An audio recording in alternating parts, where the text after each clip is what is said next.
Sir আমার আপনার সাথে একটু কথা আছে। জরুরি কিছু? জি স্যার, অনেক জরুরি। ঠিক আছে বল।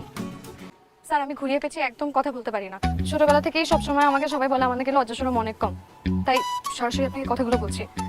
স্যার আমি ছোটবেলা থেকে শয়না স্বপ্নে এমন একজন ছেলেকে কল্পনা করেছি, যেই ছেলে আমার থেকে কমপক্ষে 8 থেকে 10 বছরের বড় হবে। তার গাল ভর্তি থাকবে দাড়ি, লম্বায় মাঝারি, চোখে থাকবে চশমা, দেখলেই মনে হবে যে অনেক জ্ঞানী, আর চুলগুলো থাকবে এলোমেলো। স্যার এমন একটা ছেলের সাথে আপনার একদম হুবহু মিল, যেরকম একটা ছেলে আমি চেয়েছি, আমি খুঁজেছি। স্যার আমি আপনাকে প্রথম যেদিনকে দেখেছি সেদিনই আমি আপনাকে ভালোবেসে ফেলেছি। এখন স্যার আপনি যদি আমাকে মানা করেন তাহলে আমার সব আশা ভরসা ভেঙে একদম খান খান হয়ে যাবে স্যার। তোমার জরুরি কথা শেষ, এবার চোখটা খুল।